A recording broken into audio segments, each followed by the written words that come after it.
Bienvenidos a esta clase en la cual vamos a ver cuáles son los aspectos fundamentales a tener en cuenta a la hora de resolver un circuito en paralelo. Espero sea de mucha utilidad el video. Agradecería si le das me gusta y si eres nuevo y te interesa el contenido, te invito a que te suscribas. Es totalmente gratis.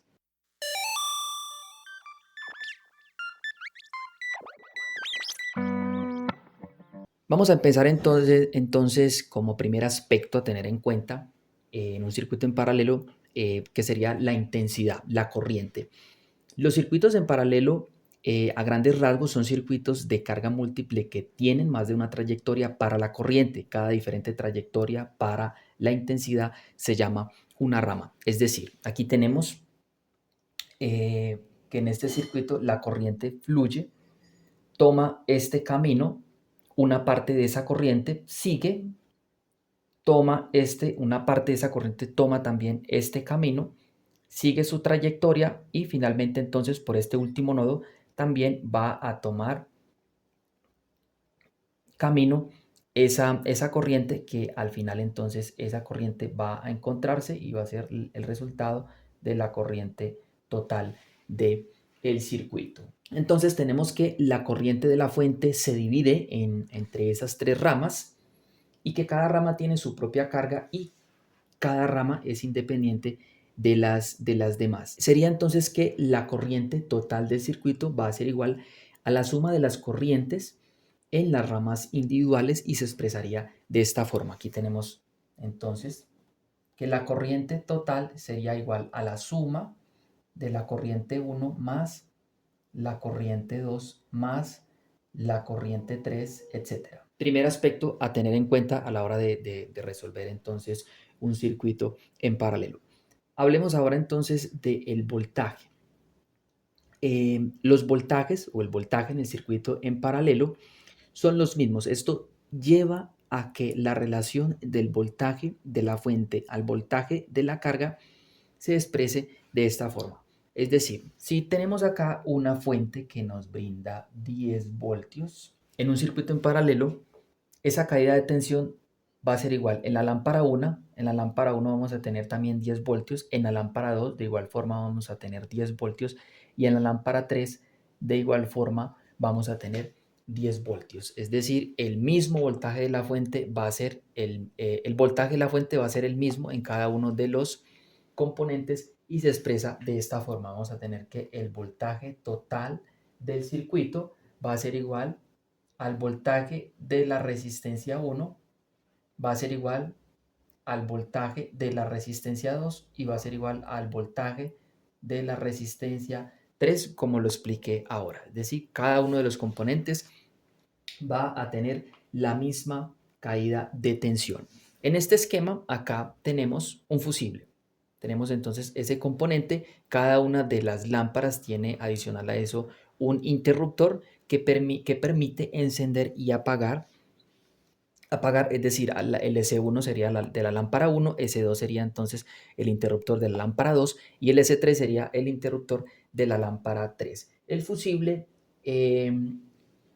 permite, es decir, por él circula la corriente para esas tres ramas, es decir, circula la corriente que se distribuye para esos tres componentes. Si alguna de esa lámpara toma demasiada corriente, entonces el fusible abre el circuito y digamos que detiene el funcionamiento del circuito. Y de igual forma, si las tres lámparas llegan a tomar demasiada corriente, demasiada carga, entonces el fusible abre el circuito y dejaría de funcionar. Hay que tener en cuenta porque si el circuito está funcionando normalmente y alguno de estos componentes, alguno de estas lámparas se descompone, se daña, pues no quiere decir que esté tomando demasiada corriente, simplemente falló y esto no va a detener el funcionamiento del circuito.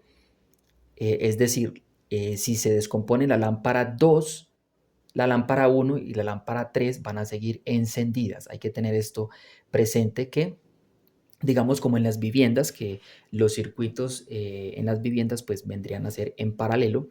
Esto con el fin de que si se daña algún componente, pues los demás sigan funcionando. Hay que tener entonces eso presente. Entonces el voltaje lo vamos a expresar de esta forma. ¿Cómo podemos nosotros medir el voltaje en un componente? Pues simplemente conectamos un voltímetro en la hornera acá de conexión de la lámpara y medimos esa magnitud. De esa forma podríamos medir voltaje. La corriente sí es diferente, lo hemos trabajado en videos anteriores. Es así, debemos interrumpir, cortar el conector para poder entonces conectar entonces el dispositivo para que la corriente fluya a través del dispositivo y permita entonces medir esa magnitud. De esta forma entonces podríamos medir la corriente en el circuito o en cada uno de los componentes. Las distintas corrientes entonces que entran y salen por las resistencias están relacionadas por la ley de Kirchhoff, para tener eso pues también presente. Esa ley establece que la suma de las corrientes que entran en los nudos es igual a la suma de las corrientes que salen de los mismos, no importa el número. Como dijimos ahorita, la corriente fluye, se distribuye por cada uno de los tres componentes y al final pues vamos a tener una corriente total que debe ser la misma entonces que inicialmente salió del circuito. Esa sería la corriente, el resultado de la suma de esas subcorrientes que llegaría a ser la corriente total del circuito. Esto lo dice la ley de Kirchhoff. Hablemos de las resistencias. La resistencia total de un circuito en paralelo siempre es menor que la resistencia de la rama más baja. Perdón. Esto puede parecer ilógico a primera vista, que sumando más resistencias a un circuito en paralelo disminuya la resistencia total. Esta lógica se puede demostrar por el uso de la ley de Ohm, que sabemos que la ley de Ohm la tenemos como voltaje y es un triangulito, voltaje en resistencia por intensidad. Aplicando esa fórmula entonces podemos hallar la resistencia total del circuito si conocemos el voltaje y conocemos la corriente. Si no, entonces aplicamos otra fórmula.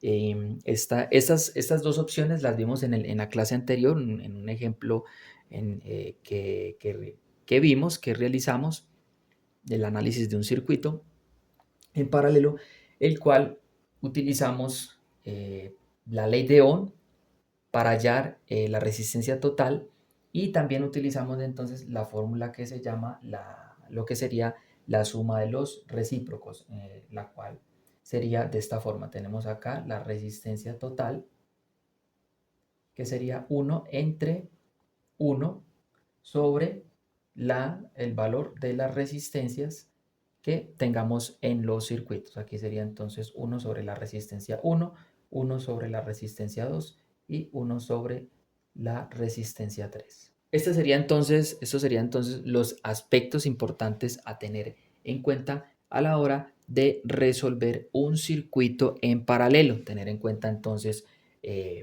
cómo sería para hallar la corriente total, para hallar el voltaje total del circuito. Esa corriente la podemos hallar individual, es decir, en cada uno de los componentes, y aplicamos la ley de Ohm, lo cual podríamos aquí tener que la corriente, que sería voltaje sobre resistencia, y que a su vez podríamos entonces hallar la corriente 1 con el voltaje de la fuente y el valor de cada una de las resistencias, es decir, el valor del que fuese de esa resistencia. Lo mismo aplica para hallar la corriente 2. Teníamos el voltaje que va a ser el mismo por el valor de la resistencia del componente 2, y para hallar la corriente 3 haríamos lo mismo.